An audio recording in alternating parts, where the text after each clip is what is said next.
The easy truth about toxic people.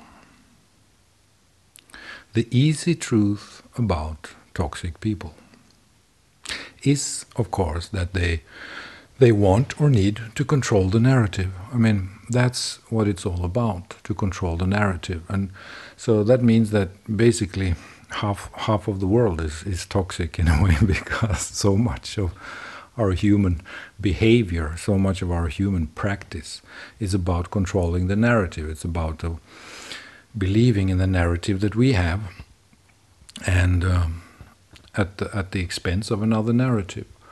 So, but when things get toxic, it is when people cannot let go of their need for control of the narrative or of the story. The story of who they are, the story of who you are, the story of what the situation is, the narrative, right? People should be able to freely let go of their preferred narrative.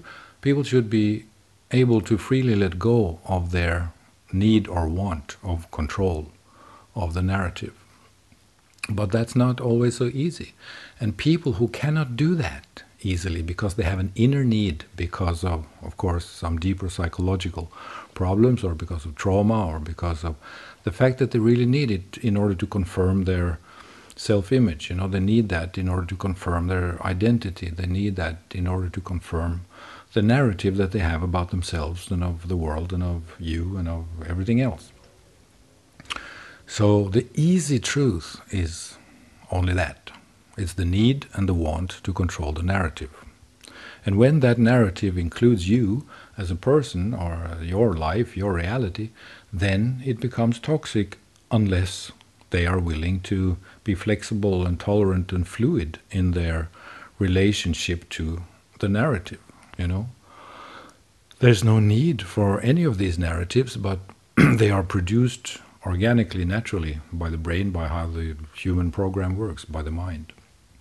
And of course, the media world is of course about that too. And politics is perhaps maybe only about that, maybe only about the need or the want to control the narrative.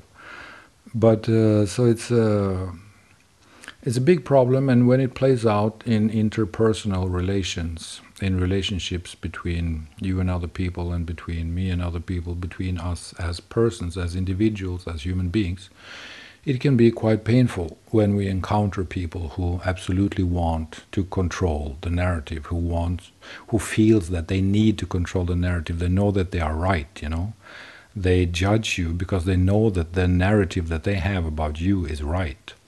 But of course, it's wrong, and that's when the toxic aspect comes, because they want to believe something about you that is right in respect to their own need for the control of that narrative. But it's not right when it comes to your situation, or your potential, or the truth, or whatever. So the easy truth is just like that. Just be aware of people who absolutely needs to control the narrative. And this modern world is engaged in a warfare, so to speak, in a silent, subtle warfare about the control of narratives. And it's so that's silly. But we need some awareness about it, because it's very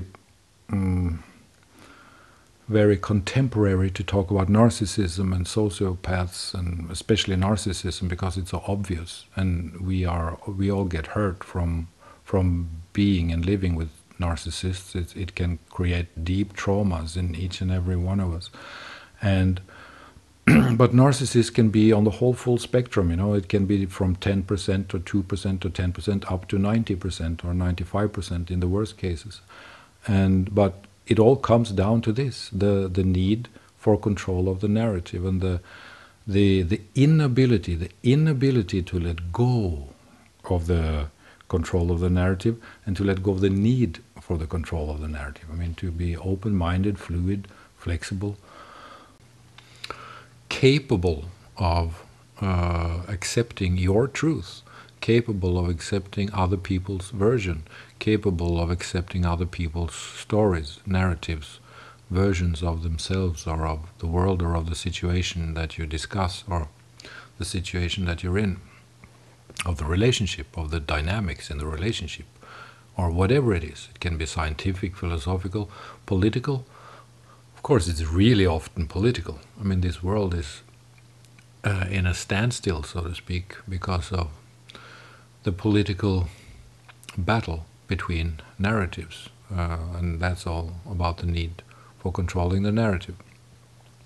But in interpersonal relations, this is so important because it can be so damaging and so painful to be with people who insist on having the control of the narrative. That's just it can be really damaging, and you can get really traumatized by that. And it's, of course, the phenomenon that we call gaslighting. You know, when someone gaslights you, it means that they control the narrative. They create a narrative about you in order to control the situation with you. You know, they want to control the dynamic of the relationship. So, and in order to do that, they have to establish a narrative, and they need to demand control about that narrative.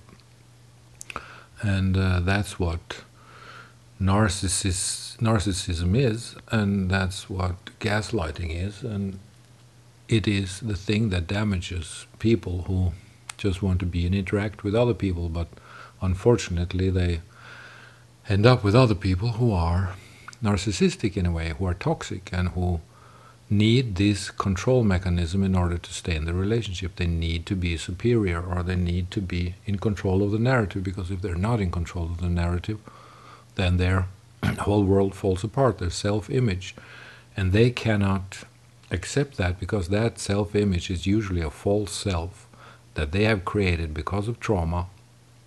And because of that trauma, they cannot let go of that false self, because then they will completely lose faith, and when they lose that faith, the whole shithouse, or the whole the whole identity structure comes tumbling down, comes falling down.